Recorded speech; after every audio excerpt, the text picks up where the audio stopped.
All right, make sure you've got a Bible handy. And lesson number 19 is where we are this evening. And so the assignment at the end of tonight, you guys are going to get it live. You guys that are online, you're going to find it right underneath the video over here, is we have a quiz, open book quiz, over the information in what the book calls Unit 4. All right? And so I'll hand those out. Don't let me forget. That way you guys get a paper copy here and so forth. And that will be due for you guys on Friday. So you got a few days to get it done. Like I said, it's open book, open workbook, and that'll be pretty straightforward for you guys. I think that'll be just fine. Shyla, how are you? Good. All right, so actually last week we finished the Old Testament. Tonight we don't start the New Testament yet. Tonight we're going to talk about what they call the Intertestamental Period. All right, so if you guys are looking at page 77 in your workbook, right, lesson 19, you see that word intertestamental. It's made up of two words, inter and testament, even though it ends in al. So inter means what? What does inter mean? It's almost in there, ain't it, Joe? In the middle, right? Inside. And so testament obviously is referring to a collection of books or letters, a testament. It usually is a statement of truth. That's why when somebody dies, what do they often read from them after they've died? It has to do with their possessions and things like that. And Joe? Their inheritance, yeah, it comes from something that's called a will. So they call it their last will and testament. That's what they call it, statement of fact. So this section, I want to let you know that at the end of, does anybody know what the last book in the Old Testament is? No, Old Testament. That would be the New Testament. You're exactly right. Malachi, right? Or as my kids said when they were growing up, Malachi. And it was way wrong and embarrassing for a pastor. So the distance or the time from the end of Malachi, the last book of the Old Testament, and the beginning of when Christ arrives is roughly, if you guys look at the bottom of page 77, right? So we're at roughly Daniel, give or take, okay? And the distance to Jesus, how many years? When you look at that timeline at the bottom of page 77, how many years from Daniel to? About 500, right? About 500. If we go to the very end of Malachi and the beginning of when John the Baptist shows up on the scene, it's about 400 some years. But yeah, so we're talking about 4 or 5 centuries between. That 4 or 5 centuries, 4 or 500 years, is what we call the intertestamental period. It wasn't as if nothing was happening, obviously, okay? But you guys know this. What day of the week do you guys look forward to the most? Friday. Friday seems like it's a pretty good day to look forward to. Last day of school, before the weekend, things like that. Sometimes people that work Monday through Friday, Friday's the day they look forward to. That doesn't mean that nothing important happens on Tuesday or Wednesday or Thursday, but it's not necessarily your goal. Right? My goal is to get to Friday. Friday I'm looking forward to. So even though we know who's going to arrive in the New Testament? Yeah, it's confirmation. The answer is probably Jesus. Right? So Jesus is going to show up, obviously, in the beginning of the New Testament. That's what the Gospels are for, really to illuminate Christ.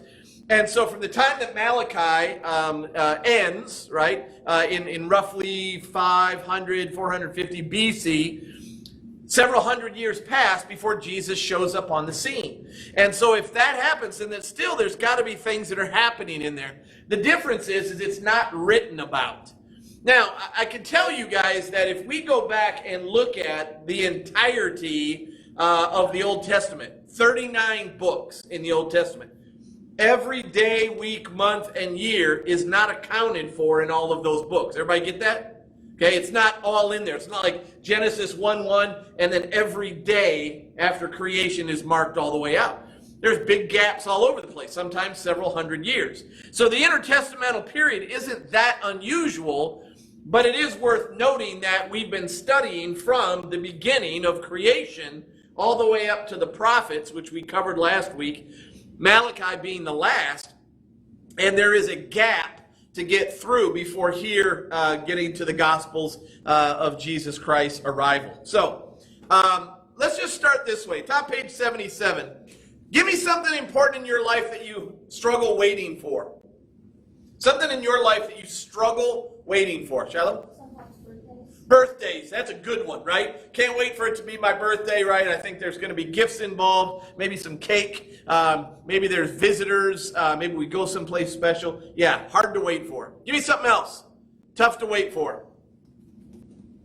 What's something else, Bodie? Christmas is a great one. When I was a little kid, I don't think this is all that unusual, had a hard time sleeping the night before, right? Because you're sitting there kind of going, I wonder what, is going to be waiting under the tree. And my family, we celebrated Christmas morning. I know some families celebrate Christmas Eve and so forth. But yeah, waiting for Christmas. That's a tough one. Give me something else you wait for. Summer/vacation. Yeah, the end of school, summer vacation, right? That's a big deal and so forth. Now, I want you guys to think of those things we've mentioned. Birthday, Christmas, end of school. And I want you to kind of imagine that's sort of how the Hebrews were waiting for the arrival of the Messiah. Now, they weren't waiting for Jesus because Jesus is a name, right? Jesus isn't a title. Jesus is actually a form of the name Joshua, all right? So when Jesus comes, Jesus is like the name Joshua. And it means that God saves and so forth. So we see this waiting for Messiah. Now, do you guys remember that Messiah means the same thing as what other name of Jesus? You remember that Messiah was Hebrew, and there's another one that's Greek, but they mean the same thing. Messiah means the anointed one. What was the Greek word that also meant anointed one? Yeah, that's right. No, you're right. That's good. Everybody remember? It's actually, we often think it's the name that follows Jesus. Christ. Christos, right? So Messiah is Hebrew for anointed one, chosen one. And Christ, or Christos, is Greek for the anointed one. So when we say Messiah or we say Christ, they are exactly the same word, two different languages. Right? Like if I said good day to you, if I said it in German, it would be Guten Tag. Okay, now they sound very different. Good day, Guten Tag, right? But they mean exactly the same thing, just two different languages. So they are waiting for the Messiah, much like you and I wait for birthdays, Christmas, end of school year, things like that. And so one of the hardest things about that, obviously, is waiting, right? It's the anticipation, it's the distraction, and all those things. And the Hebrews are waiting for that in large scale. Now, it says we see today in this intertestamental period, something really big happens. Where have the Hebrews been up till now? Hey, Jace. Where have the Hebrews been up until now? What's that? They have not been in the promised land. That's exactly where they haven't been yet. Right? Well, not yet. They haven't been back. Where have they been? Think of what the prophets were doing. Landry? They've been in Babylon, right? So they've been captured. Do you guys remember what king took them to Babylon? Great big long name. Very good, Nebuchadnezzar, right? So Nebuchadnezzar hauled them off. There's several different kings. And then actually, there's several different kingdoms, right, that are kind of over them. They went from the Babylonians, which is one kingdom, and then the Babylonians were conquered by the Medes and the Persians, right? And then under one of the kings from Persia named Cyrus, he let them go back to the promised land. Like Shyla was saying, they get back to the promised land, Jerusalem and all of Judea and so forth. And then we have some other things happen during this intertestamental period. My adult class that meets down here, some of your folks are in there that come into the class. And we've been talking about two of the characters that we're going to touch on today. One is Daniel and the other is Esther. Two prophets that were around during this later or intertestamental period. In fact, we're actually going to take a look at Esther tonight briefly. Would somebody read that brown box for me, Shyla? After people spend roughly 70 years. Stop right there. Would you guys underline that? Roughly 70 years. So you guys have that. I'm going to have you underline a few things in that brown box on page 77. So Shyla, I'm going to stop you periodically. God provides a new king, Cyrus the Persian, who sends many of the exiles back to the promised land. Under the watch of the governor Zerubbabel, who was part of the Messianic line. and the priest Ezra, God's people rebuilt the temple, though it was not as glorious as the one built by Solomon. But not all of Israel. The enemy neighbors needed to halt the plans and destroy people. Nehemiah, an advisor to the king of Persia. Stop there. Underline that for me. Nehemiah, an advisor to the king of Persia.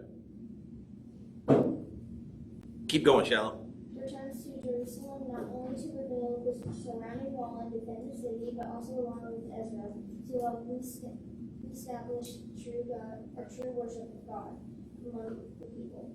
At the same time, back in Persia, God raises up one of his people in exile, Esther. Oh, circle Esther there for me. Circle the name Esther.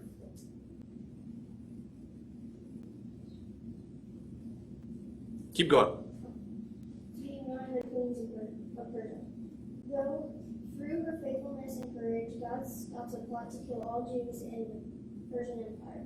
After all of this, God stops speaking through the prophets. Stop there. God stops speaking through the prophets. Right? So it ends here. Okay? Keep going. And we have known the books of the Bible for over 400 years. Underline that, for over 400 years. So there's the gap between prophets. Keep going. During this time, however, much happens to God's people. They are conquered by Greek invaders, win their freedom for a time, and then are conquered once more by Roman invaders. It seems as if God is far away from his people, who wait for the Messiah to come and fulfill God's promises. Yet, just around the corner, God is preparing his people for the coming of Christ. Okay, so there's the ultimate, what we're waiting for, right? The coming of Christ, and seeing that arrival of the promised Messiah. And as we see this coming, we recognize how powerful that arrival will be. And it's all good news for the people down the road. But at the time, it's pretty rugged. So while they've been, so help me out here, guys. The northern kingdom, they were conquered much earlier. It wasn't Babylon that got them. Do you remember who it was? It's not a name that we really think of too often. It's not a common nation anymore. You guys remember who the northern kingdom went? Very good, Assyria. It became Syria, right, which is a country today. But Assyria conquered them. And then the southern kingdom, which is Judea, they lasted about another 150 years later until King Nebuchadnezzar came down and whooped them, right? If you guys remember the story, this will be on the quiz, by the way. There was the one account where after the Assyrians came and conquered the northern kingdom, they came down to conquer the southern kingdom. And there was a particular king that was over the city of Jerusalem. And remember, there was that 185,000 soldiers, and they all prayed and worshiped God, and an angel came and wiped them all out, all the bad soldiers from Assyria. So they would have fallen much earlier than they did. Now, just to be clear, so that we don't lose this is important for us to remember. God allowed Assyria to conquer the northern kingdom, allowed Babylon to conquer the southern kingdom. Why did God allow it? What's the reason? They were disobeying him. Specifically in what way? Worshiping false gods. Okay? Now you guys remember this fact. I was bragging on you guys at Bible class this last Sunday because I told them, I said, boy, the confirmation students, they know this. Now, what was the command of God when they entered into the promised land? What were they supposed to do? Landry? Kill all the Canaanites. Kill all the Canaanites. What didn't they do? Kill all the Canaanites. Kill all the Canaanites. They started off well, right? You remember the first town they came to, the first city? Would have been Joshua. Jericho, right? Marched around, walls came down, wiped everybody out. Yay, God, we're taking the promised land. And they start marching through and leveling the place and taking control of what God has given them. And then eventually they kind of run out of steam and they start, instead of killing them all, they start to enslave some of them. And then they weren't slaves, but they were servants, and then not servants. And they started marrying them, having families, settling down, kind of spreading out, until eventually God was like, was I unclear about how to do this? I wanted you to clean this out so you don't have these temptations around. And then we talk about, you've got the judges, and remember that cycle that would go round and round and round, and then eventually the prophets and all of those things. All right, so take a look at page 78 and 79. At the very top, you're going to see a drawing of Zerubbabel's temple, right? So they went back, and one of the things that was very common, it's not uncommon today, that when there is a war, when there is a battle, and you conquer someone, you often destroy their stuff. Okay, that's pretty common. If you go over, we haven't had a lot of battles here, right? It's been a long time since we've had any major, and most of the battles that we've had on our soil weren't with much more than just rifles and guns and cannons. So we don't have the same kind of destruction here, for instance, like in Europe for World War I or even World War II and things like that. The Cold War and all those things. They've had more wars over there because they're older than we are.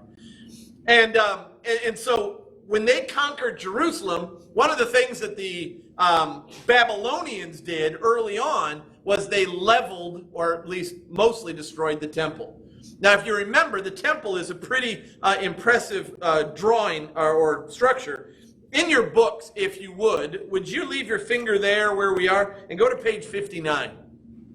In your workbook, leave your finger where it is there on page 78. Go back to 59. All right, now the bottom of page 59, you'll see a picture there of the temple that Solomon built. Okay? Now, what do you guys remember about Solomon? What do you know about him? Anna Jo? Many wives. Many wives? Okay. What else, Landry? David's son. David's son. What else do you know about him? What else do you know about Solomon? Jace? Wisdom. Smartest guy ever. Okay? What do we know about his wealth and his power and his popularity? Pretty impressive. Okay, so that's one of the reasons, if you look at the drawing right there on 59 and go back to 78, what do you notice? Whose temple looks better? Solomon's does, significantly. More gold, more bronze, more jewels, and so forth. Now, why do you guys think that is? Based on what Shyla read in that little opening paragraph and so forth, why do you think it is? And where are the Hebrews coming from right now to come back to Jerusalem? You started off right. Yeah, they're up in Persia. Cyrus and things, the king up there, because they had conquered Babylon. And if you were released from slavery, you think you had much? No, right? Now, I'll tell you a little story, and I'll share it tonight.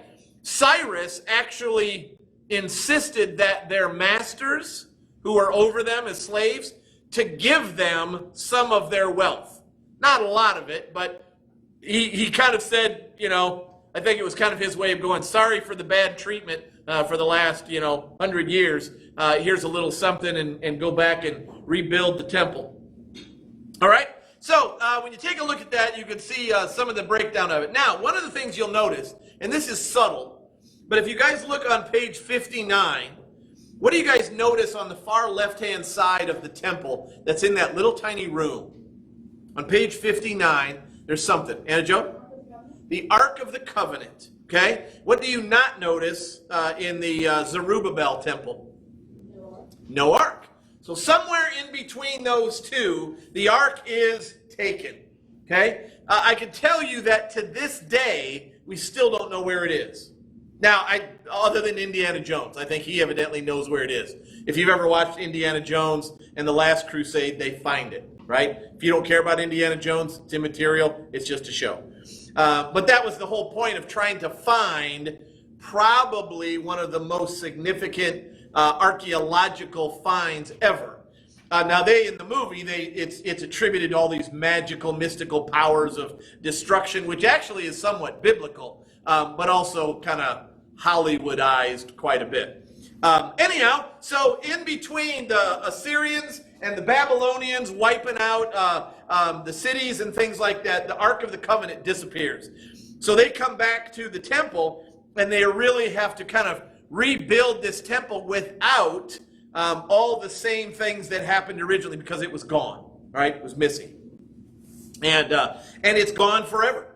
We have never found it, never came across it. Whether it got destroyed, it could have.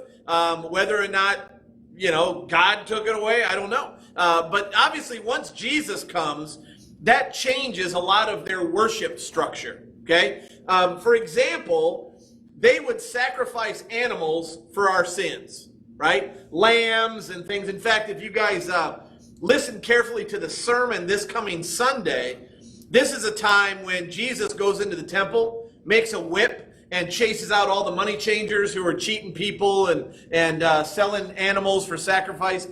So back in the Old Testament, they would sacrifice animals for your sins, right? It was a way of kind of giving a tithe and an offering. But instead of it only being money, there were ways to absolve yourself, get rid of your sin.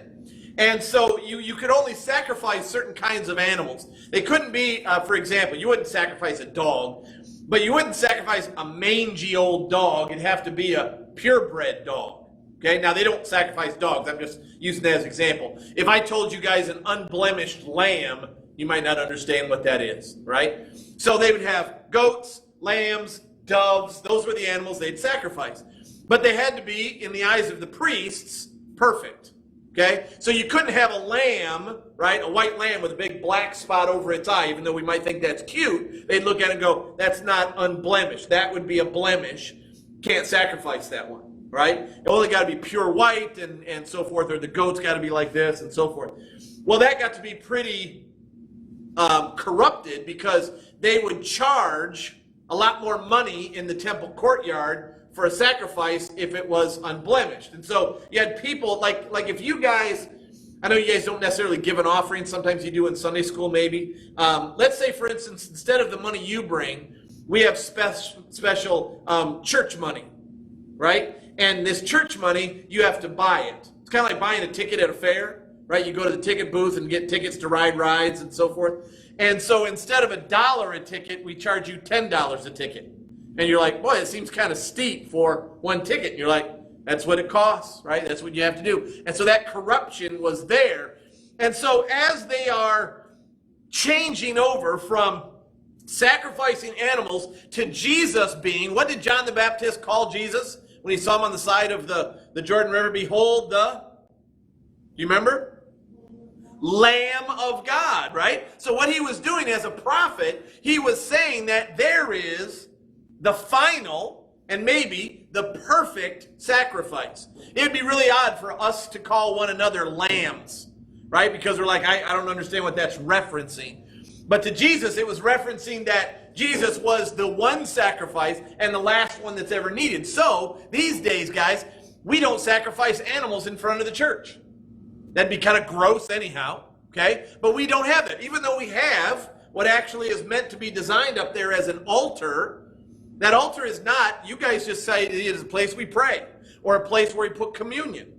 But back in the Old Testament time, that's where they would kill the animal. That's where the blood would be. It was actually a pretty graphic place.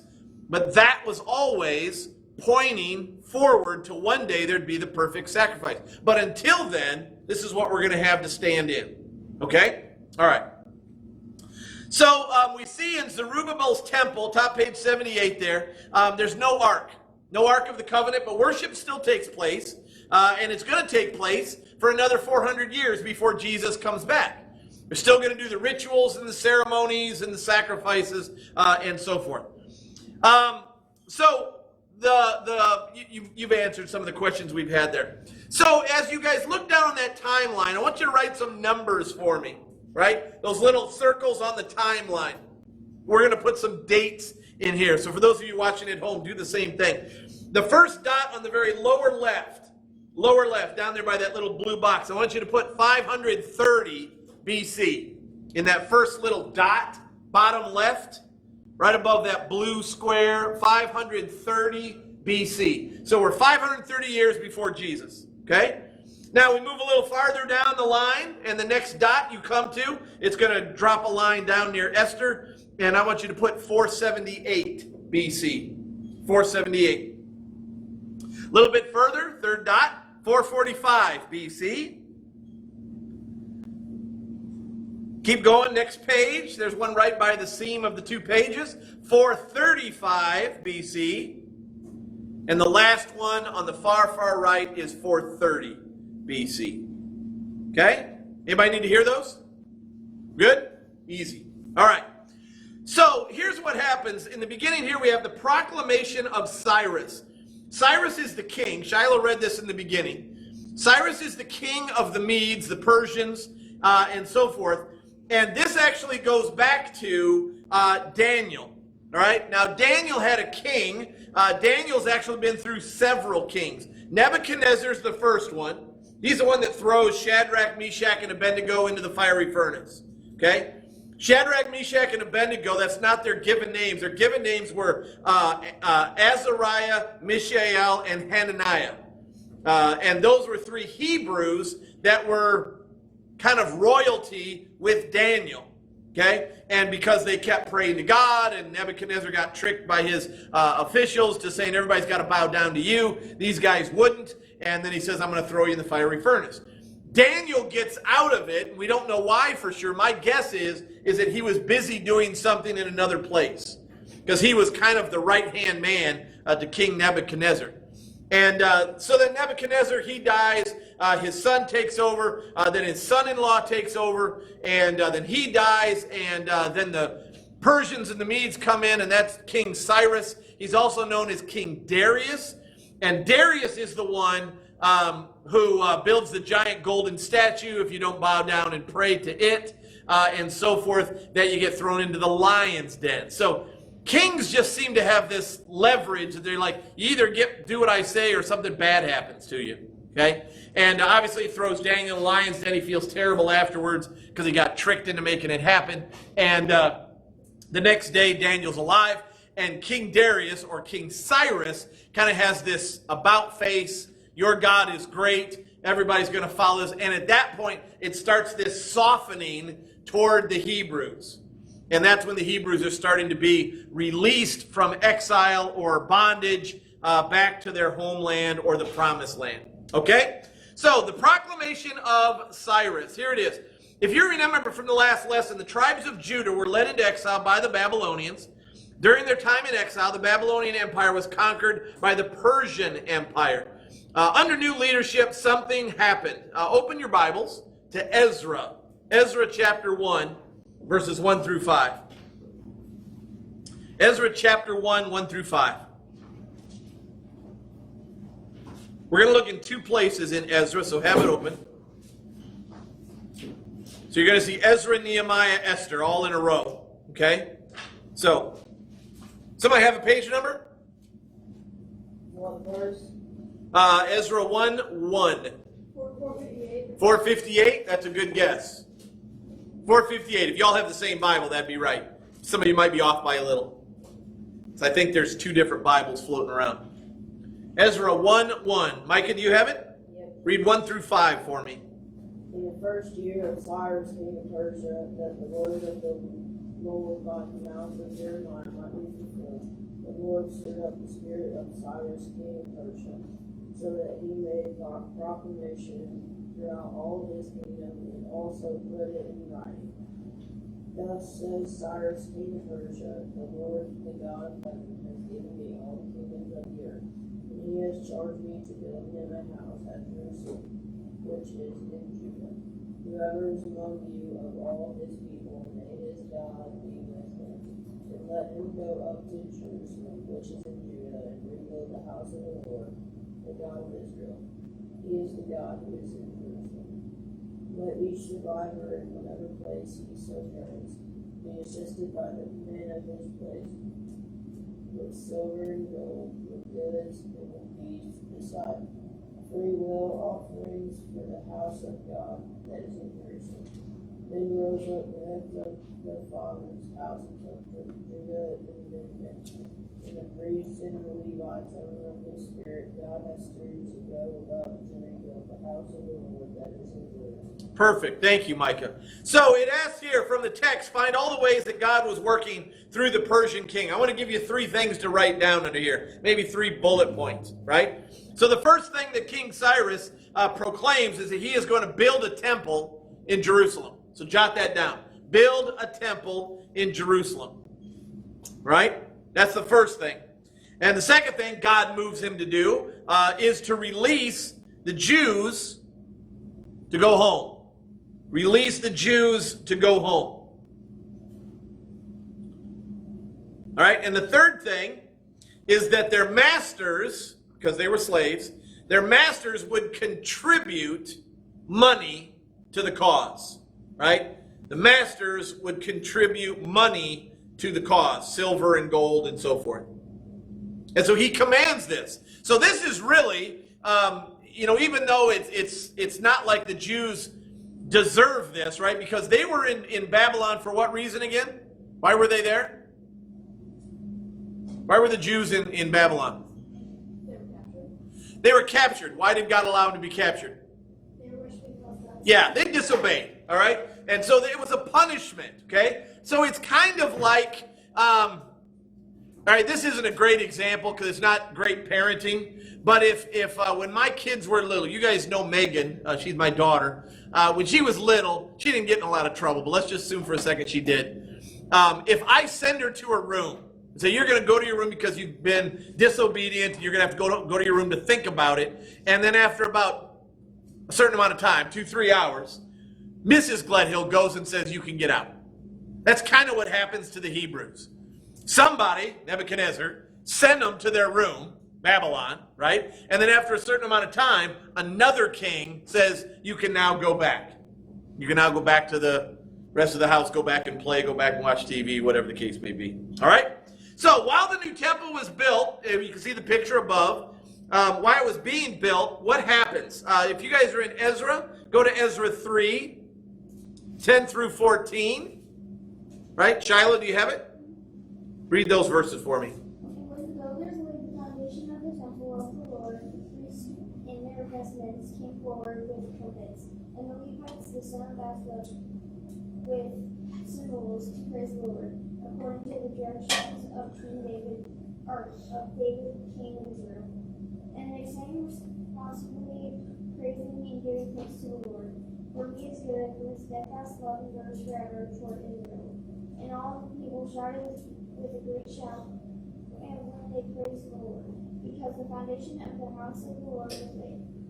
But many of the priests and Levites and heads of father's house, old men, who had seen the first house, wept with a loud voice when they saw the foundation of this house being laid, though many shouted aloud for joy, so that the people could not distinguish the sound of the joyful shout from the sound of people's weeping, but the people shouted with a great shout, and the sounds heard far away. All right, so well done. So what we have is they lay the foundation, which means they took a foundational stone. It's usually the cornerstone, and from that they built both walls, and that's how they start building a building. Now it says that there were groups of people singing praises to God, and they were really excited. Right? We're back in the promised land. We're building the temple. This is where we're going to worship God. They were happy. But it says there were some much older Levites and priests that were absolutely distraught. They were sad. They were weeping out loud. It says their weeping was so loud is that it was the same as those celebrating. So there's people going, yay! There's people going, ah! Sad and so forth, in equal sound. Okay? Let me ask you guys, from what you think might be true, why was that? Why were there two groups? Super happy and super sad. And the super sad ones were the old ones that had seen the previous temple. Landry? They were sad Yeah, I'm sure they're thinking that this is not going to be the same place, right?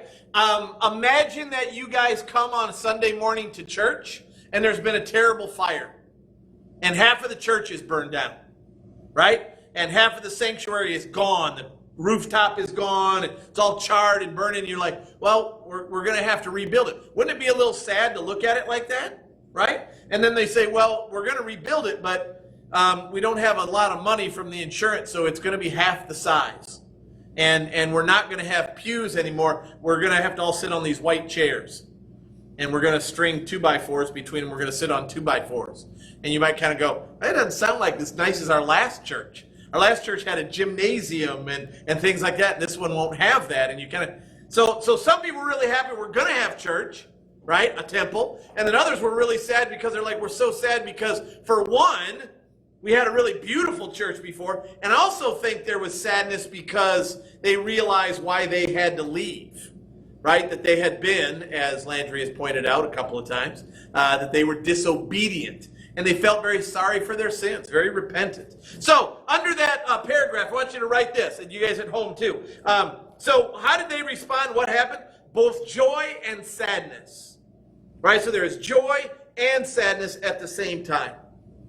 Right? I think there was joy because a temple was being built, and there was sadness because it was what's less of a temple than before. I think that's fair. At the very bottom in that blue square, one of the things I want you to underline and highlight is this, because this is when this switch happens.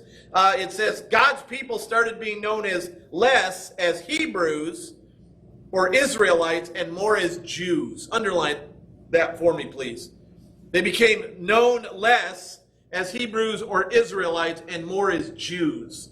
So I hope you guys know this, that Hebrews and Jews are the same people. The difference is it had more to do with, they don't just speak the Hebrew language, which would be the Hebrews, but different languages, but worshiped Yahweh. And that kind of made them more Jews, right?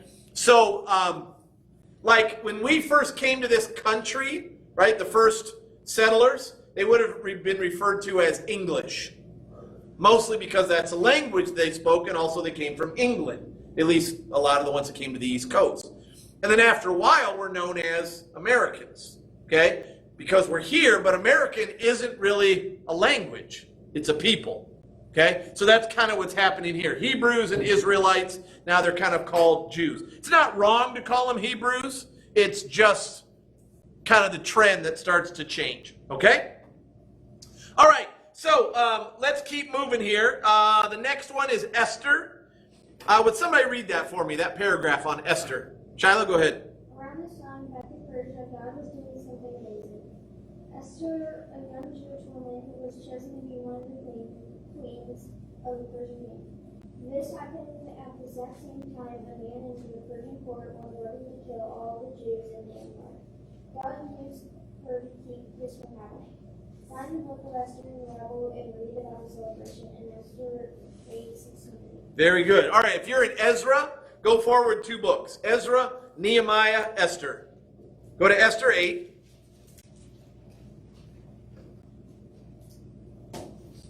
Esther 8, 16 through 18. Landry, you have it? Go ahead. The Jews had a light and gladness and joy and honor. And in every province and in every city, wherever the king's command and his edicts reached to the Jews, gladness and joy among the Jews, and peace and holiday. And many of the people from up countries declared themselves Jews, for fear of the Jews had fallen. All right. So this had happened. If you guys, I asked you guys this before. Do you guys ever watch VeggieTales? You guys have seen them maybe a little bit. There's actually a story about Esther. If you've ever seen the VeggieTales with Esther. I'm not asking you to raise your hand. I know you're grown up beyond that now. But there was the bad guy's name was Haman. And Haman was the guy that wanted to get rid of all the Hebrews. And he had kind of tricked the king into kind of demonizing or making the Hebrews enemies, even though they had been, enslaved and servants. And he was going to destroy them all by the king's decree, with the king's backing. And so Esther caught wind of this as the queen and went to the king, risking her own life by kind of barging in on the king in the throne room, and says, preserve the people of who I am from, the Hebrews. And so, of course, that all the Hebrews are saved. There's actually a festival today, still today in the Jewish religion, that celebrates this edict of the king and Esther and so forth. It would have been King Ahasuerus was his name, or King Xerxes, if you ever heard that name. Same name, Xerxes or Ahasuerus was his Persian name. Okay, so Nehemiah is up above this, and so what you've got is many of the Hebrews leaving Babylon and going down back to the Promised Land, but they come back kind of like you guys coming to church on Sunday to a burned out church. A lot of it's broken down, a lot of it's busted up, a lot of it is gone. So they come down to the Promised Land, and obviously their homes aren't still intact, their temple isn't intact, their fields aren't growing crops. So coming back was very challenging for them. And so naturally they want to, first of all, rebuild the city of Jerusalem. Now, if you guys remember, we talked about this early on with King David. Jerusalem sits up on a plateau, and that's a good place to defend against people. Right? If you guys ever played that game as a kid, King of the Hill, right? If you get on top of the hill, people have to run up and try to capture you, or you just kind of throw them down or push them down. We used to do it on snow hills or sand hills, whatever.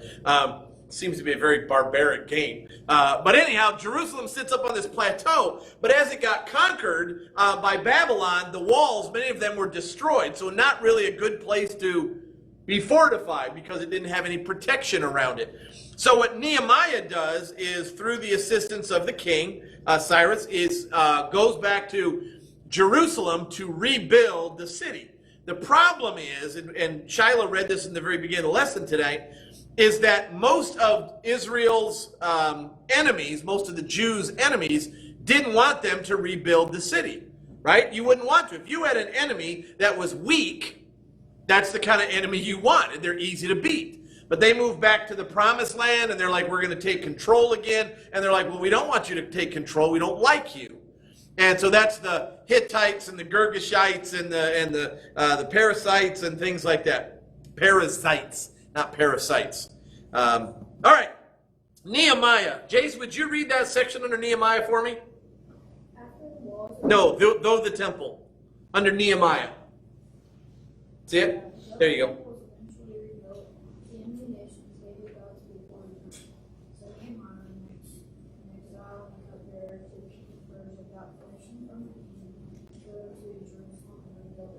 Stop there. All right. So what happened is Nehemiah was the cupbearer. Do you guys know what that does? What's a cupbearer do you think to the king? And Joe? Fills his cup. He also does one other thing that's really, really important. You're in the ballpark. Yeah. You guys know what else a cupbearer does? Think about a king drinking a glass of wine. What might he be concerned about? And Joe?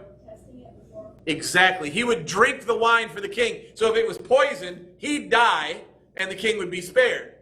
So it usually kept people from trying to poison the king. Because he's got a cupbearer. We'll never get it to him. Right? And so his cupbearer, that's what Nehemiah's job is. So he'd be like, have some more wine, sir. Okay, there you go. And he'd hand it to him and so forth. That was his job. Kind of an interesting job. And one day the king says to Nehemiah, why you look so sad? And he says, well, I got word that my city, where I'm from, right, is absolutely in ruin. And I'm just sad because my church, in a sense, the temple, has been destroyed. And he says, well, what can I do? And he's like, well, you could let me go and help build it back up. And he goes, well, do you need any money? Yes, I do.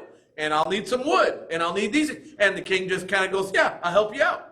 Kind of helps him out with it, and he goes back. So this is what happens. If you guys were in Esther, go back one book, Nehemiah. Nehemiah 4. And start with verse 14. Somebody have that for me? 471. What page? 471. 471. Thank you. 471. Bodie, how about you? 14 through 23. And I looked and arose and said to the nobles, to the officials, and to the rest of you, do not be afraid of them. Remember the Lord, who is great and awesome. And fight for your brothers, your sons and your daughters, your wives and your mothers. When our enemies heard that it was known to us that God had frustrated their plan, we all returned to the wall, each to his work. From that day on, half of my servants worked on construction, and half held the spears, shields, bowls, and coats of vim.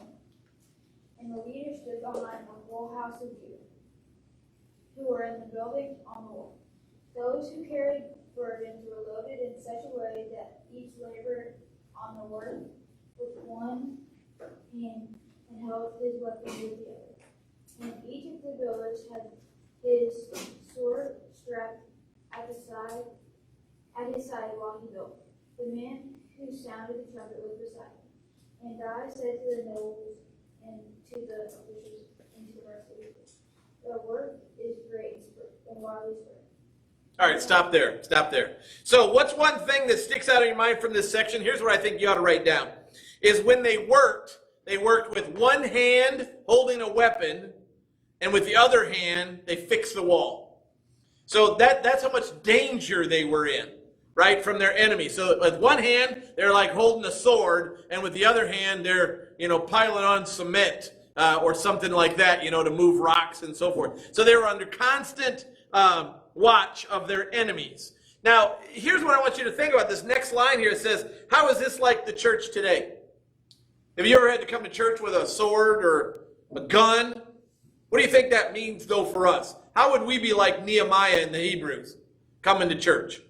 Shyla? Like when we go to church, we want to focus on God and not be tempted to do other things. There you go. Who tempts us? Devil. The devil. So always be on the lookout for Satan, right? So jot that down. So it's not unlike us. We ought to be prepared. It doesn't mean that you're carrying an actual weapon, although in Ephesians, right, Paul talks about the armor of God. Talks about wear the armor of God. Doesn't mean you show up with, looking like a knight, okay? But it does mean that are you ready to do battle? Because Satan will attack. He does all the time. Okay, so we got Nehemiah going back. So the Nehemiah has this wonderful celebration as the wall is being built and Jerusalem is coming back together, and they begin to celebrate the building of the temple, and the book of the law, which means Moses' book, is being read, and he's so excited. It's kind of like, again, if we came to church on Sunday, half the church is burned down and destroyed, and we start rebuilding it, and think about the first day that we could be back in church. And you're like, oh, it's new, and it works, and it keeps the rain off us, and it's wonderful. And so he has this prayer. And what I want you to listen to for a second, I'm going to read this to you in Nehemiah 9. If you want to follow along, you can. Nehemiah 9, beginning of verse 2. He recounts, Nehemiah, the history of the Old Testament in this prayer. Right? He recounts the history. We're going to jot it down. And if you guys look under that blue square up above on page 79, next to Unit 2, Unit 3, and Unit 4, I'm going to give you some verses that I want you to write down and what's being discussed. So let me just begin at verse 2. And it says this, if you're following along, Nehemiah 9, verse 2. And it says, and the Israelites separated themselves from all foreigners and stood and confessed their sins and the iniquities of their fathers. This is worship that's taken place. And they stood up in their place and read from the book of the law, that's their Old Testament, of the Lord their God for a quarter of the day. For another quarter of it, they made their confession, worshiped the Lord their God. On the stairs of the Levites stood Jeshua, and I'll just skip all those names. It's all the different priests and things like that. Down to verse 6.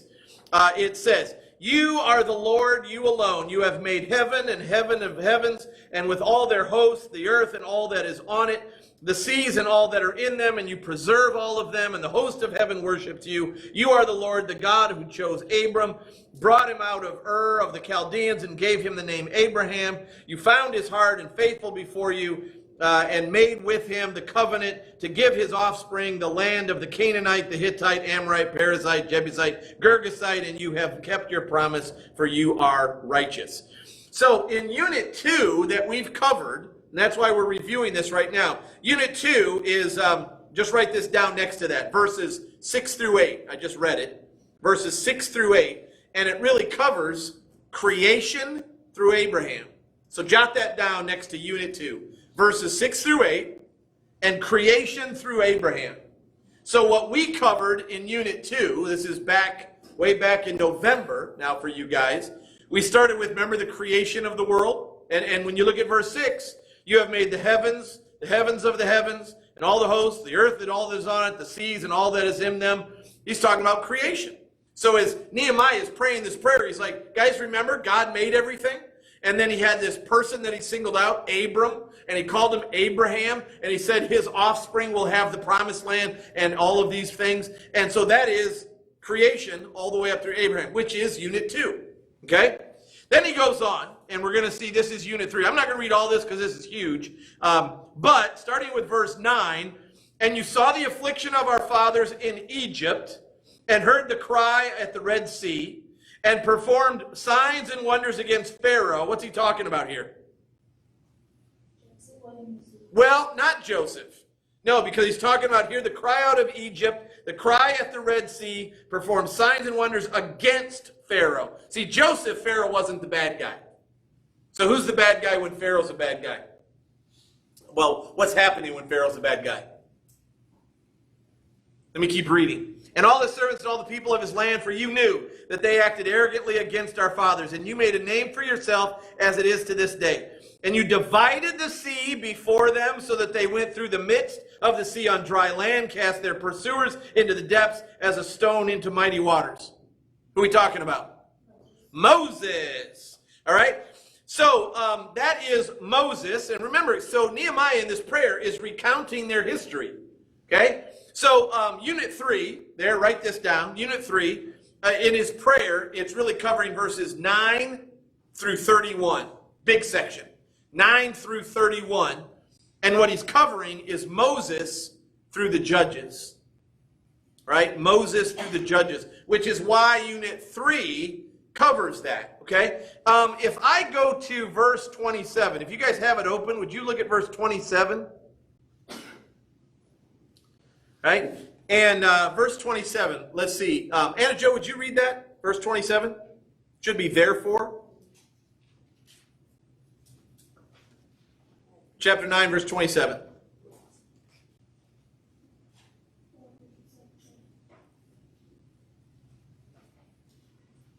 When you get it, go ahead and read it.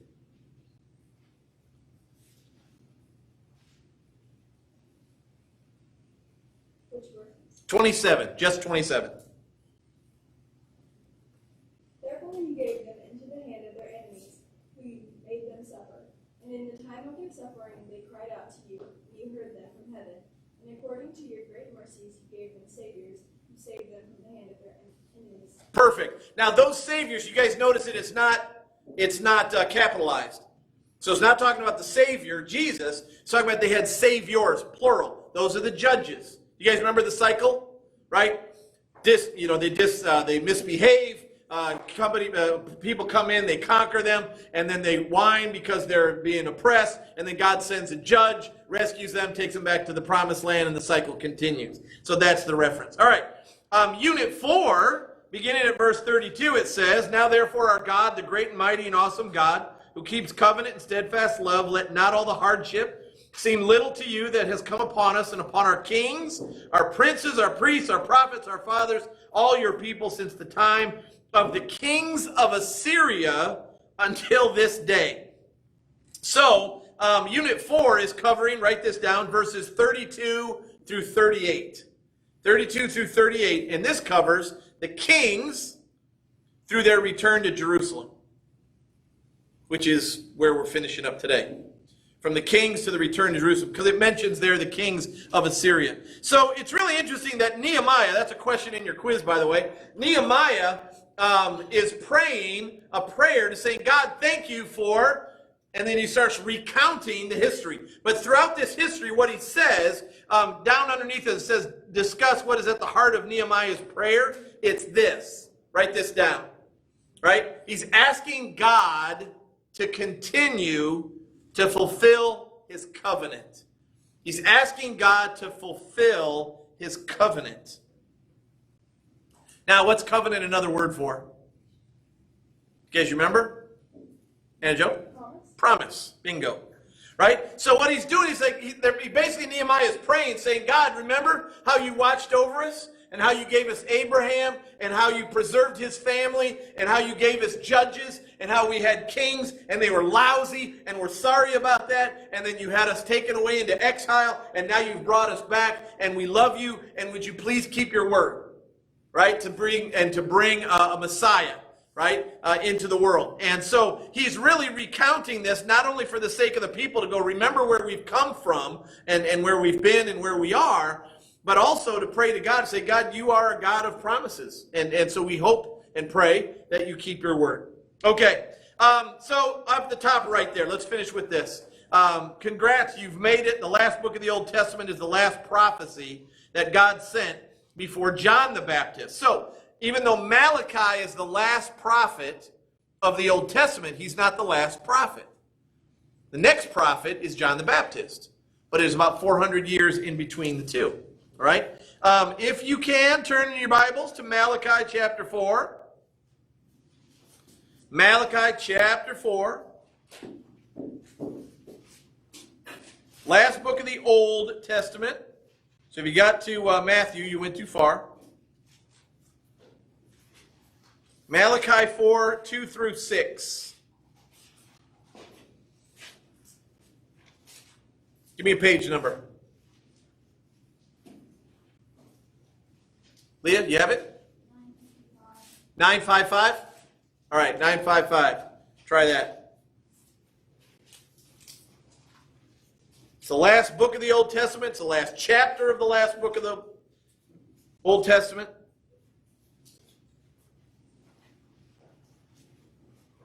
All right, 2 through 6. Leah, would you mind reading it for us? For you who fear my name, the Son of Righteousness shall rise with healing in its wings. You shall go out leading like calves from the stall, and you shall tread down the wicked, for they will be ashes under the soles of your feet on the day when I act, says the Lord of hosts. Remember the law of my servant Moses, the statutes and rules that I commanded him at Horeb for all Israel. Behold, I will send you Elijah the prophet before the great and awesome day of the Lord comes. One more. And he will turn the hearts of fathers to their children, and the hearts of children to their fathers, lest I come and strike on it with a degree of utter destruction. Well done, well done. So we've got two things that happen here. Jot this down. Why do you think the Old Testament ends this way? All right, it ends with a warning and a promise. Okay, it ends with a warning and a promise. Okay, so write that down underneath that part on Malachi. It ends with a warning and a promise. And here's why. This has got to hold them for 400 years. So just jot that down. It ends with a warning and a promise, and it's got to hold them for 400 years. Remember to stay true to God, and there is a prophet coming. Now they say Elijah, but he's not referring to Elijah. Elijah's gone. Right? Elijah was taken back up to heaven in the whirlwind. Who do you think he's referring to? Who's the next prophet? John the Baptist. Right? John the Baptist is the one coming. So, what do you think the day of the Lord is? Next paragraph. Right? The day of the Lord is? What do you think? No. You would think it could be, right? But the day of the Lord is going to talk about Judgment Day. Right? It's Judgment Day. So jot that down under that second paragraph. Right? Day of the Lord is a day of judgment. And Elijah, write this down, Elijah refers to John the Baptist. John the Baptist. And he will precede the arrival of the Messiah. Okay? All right. That's where we're going to finish for today. For those of you watching online, down here on the bottom of the video is the quiz. You'll have to open that up. And before you guys go, you're going to come up here and get a quiz from me.